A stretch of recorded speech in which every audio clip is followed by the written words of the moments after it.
Hi, so today I would like to focus on the circle and spiral symbolism. It's the basic shapes of sacred geometry, but basic shapes in general. And while the circle is a still symbol, the spiral creates movement. But let's first take a look at some images, and then I will share some personal stories that I've had with the circle and spiral. So let's first take a look at the circle, which is the basic sacred geometry symbol, which represents the individual and the wholeness of an individual, but also a wholeness of the world and of the universe, and ultimately our connection with our own wholeness and the whole multi-universe we live in. Um, in geometry, as you can see on these images, all the other symbols, sacred geometry symbols, derive from the circle. So we can see that the mandorla or the vesica Piscis derives from it, the triangle, the square, cross, the pentagon, pentagram, and the hexagon, hexagram, and then the torus, and the more complicated geometries, such as the flower of life, or here we can see the seed of life. So circle is the basic shape. We could call it like the well of creation, the well of wisdom. I like to look at that symbolism as a reference to, you know, all the stories or mythologies around the wells of wisdom or the sacred wells. Also as the symbolic soul and the unity of the soul with the whole universal consciousness.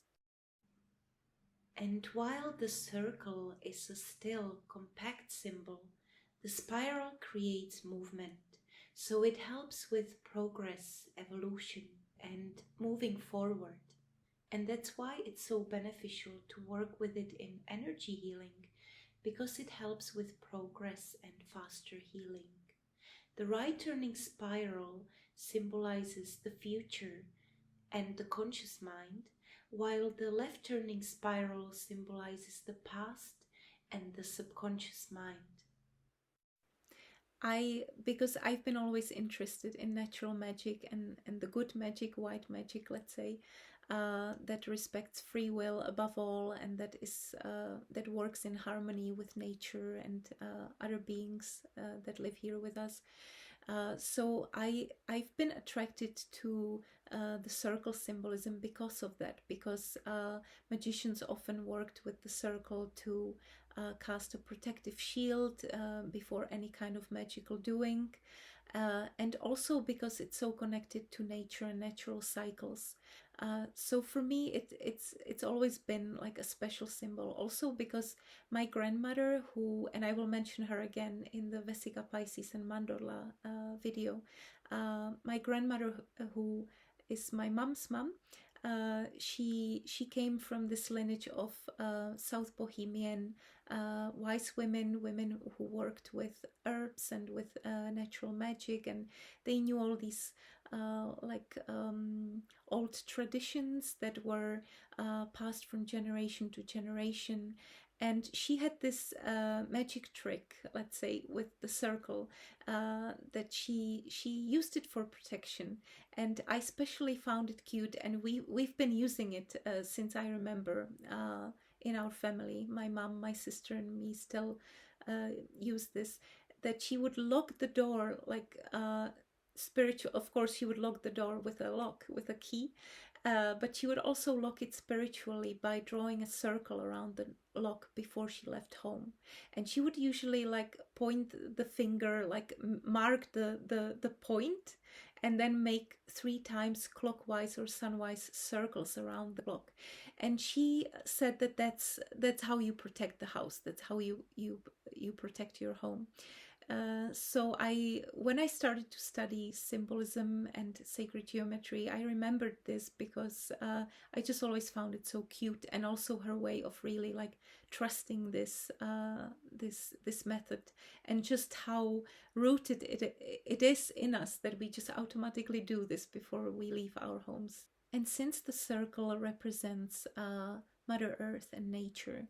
Uh, it's also one of the symbols that is really loved by the elementals, nature spirits, and fairy folk that live in another dimension of the earth and that sometimes, communicate with us.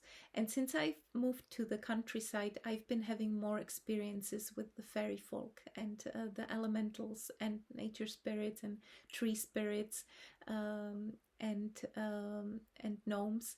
So uh, I've experienced that sometimes, like when they communicate, they leave behind circles. Or when I had some visions of them or dreams about them, then I would find a circle in the garden, for example, a circle of mushrooms or a circle of flowers or a circle of stones, or like any kind of naturally formed circle. Uh, Perhaps the most fascinating to me was when I found these huge crop circles as kind of a sign from the elementals after I started to work with them, the air elementals, um, when I tried to connect with them.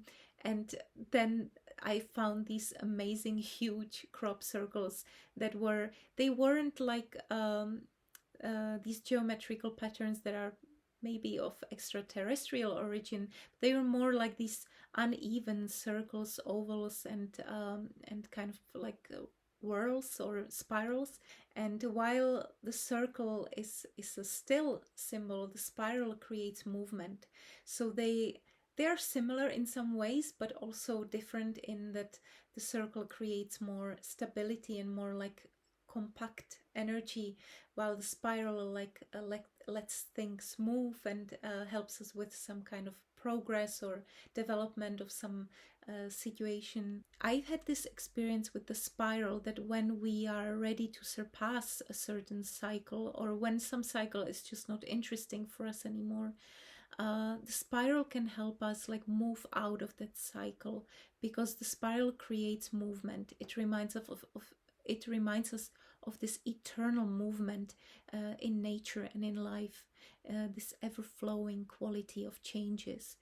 And I've had this really powerful experience with the spiral when I was ending a really important cycle in my life.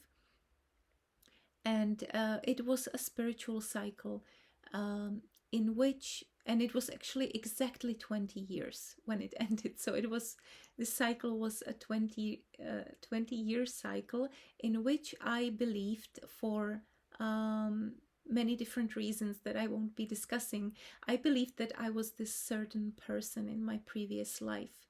And it was a person that died in the Nazi concentration camp in Czechia called Terezin. And it was mainly because I recognized some people from some old images and pictures, and also because I was at that place and I had this really strong reaction to it, to being there. And I discussed this in the cross video as well, because that was like an important visit where I realized many things. But among other things, like I believed that I was there in my previous lifetime. And as one is curious about these things, I went to one psychic. I was quite young when I went. I wasn't as aligned with my own psychic abilities back then, so I sought help from someone else. And this psychic told me, yes, I see some life here of a young girl who died in Terezin, 1943, and she was born 1927. So I was quite curious and I made a research, and I found some names or some girls that matched those dates, like being born 27 and dying 43 in Terezin, in that concentration camp. But when my eyes fell on one of the names, I had this weirdest feeling, like everything started to spin and I felt like I was about to faint. And it was a similar feeling I had when I recognized these people from the images that were connected to this girl somehow, and that were with her in that concentration camp. It wasn't like family members, but it was some people she knew. And so when I saw this name of the girl, I kind of like I almost fainted. I remember my husband had to hold me and to ground me in my current here and now, just to like not, I was just shaking. It was this really strong reaction. And I discussed it with my with our dear family friend and someone I considered my like first spiritual mentor, or someone who guided me on the spiritual path, and that was Wojciech, a film director that I will also mention in the cross video, in the video about cross. He was a very important person in my life who guided me spiritually. So I discussed this with him, and back then he surprised me because he said, well, it could be your past life, but it could also be a soul split that got attached to you. And he explained that, when sensitive or very sensitive people go to certain places that have a very concentrated amount of trauma and earthbound spirits, so um, like spirits that cannot leave because they are bound by some trauma or some unfinished business. Uh, or also soul splits, which could be like not that the spirits are bound there, but that there was some trauma and the soul kind of split, and one part of it stayed in that place because of the trauma, and it kind of needs to return to its source. It's incomplete. And he said it could be a soul split of somebody that you have attached to you. And I thought it like sounded really trippy, and back then I was like, okay, this is a bit too much, I'll just let it be. And so I went on living my life, and then 20 years later, one night, I was making a cup of tea, and I sensed some presence behind me, so I supposed it was my husband because we were there alone at home. But then when I turned around, I saw that there was nobody there. And I thought, okay, probably some visitor. I'm used to sometimes, sensing spirits. But then my mom called and told me that Wojciech died, and he died a few days earlier. But we only learned about it now, and I just like thought maybe it was Wojciech coming to say goodbye, or coming to tell me something. So I connected with his spirit. It was when I already like started to like practice channeling and meditation and astral projection. So I connected, I made my protection of the cross and the circle, and I connected with his spirit, and he just told me, yeah, it's time to let her go. And he told the spirit, he kind of let me know that it wasn't my past life, but it was really a soul split that was attached to me. And he told that spirit, let Ivanka, he called me Ivanka, let Ivanka be. And he told me that it's time to let her go. So I understood it was a very important message, because that's all he came to deliver. And around that time, I became friends with this.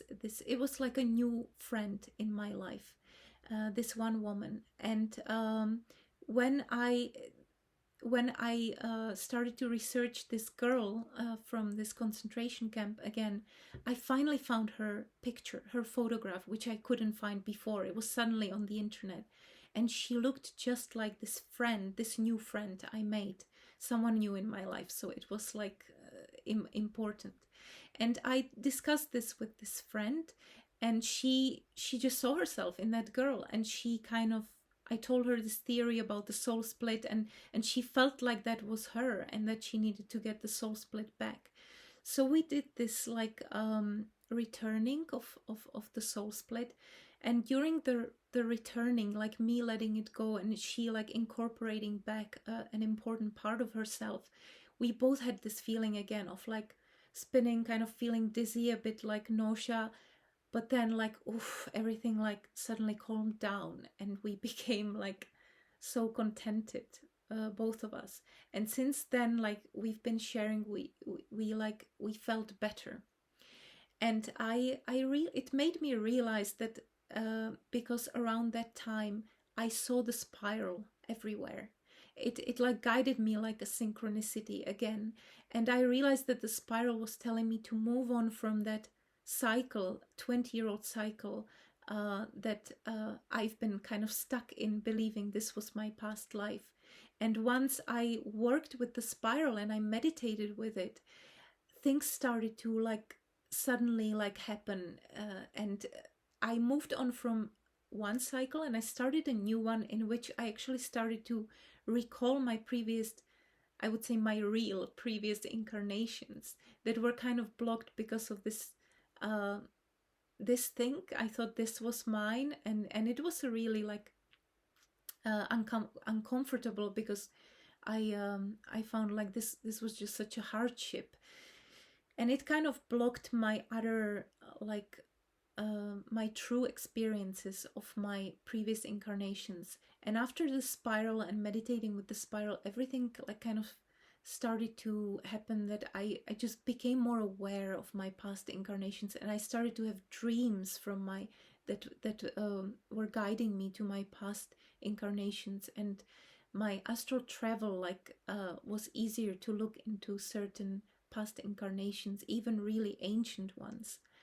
So the spiral really helped me move on from that cycle, and I think that's quite amazing. And around that time, I also, it wasn't just visual synchronicity of spirals, but also mentions of spiral. So like the spiral of time, or the power of spiral and its movement, and things like that. And if you had any interesting experience you would like to share with the circle symbol or spiral symbol, please let me know in the comments. I would love to hear it. And if you like my videos, please subscribe, because that helps me create more content.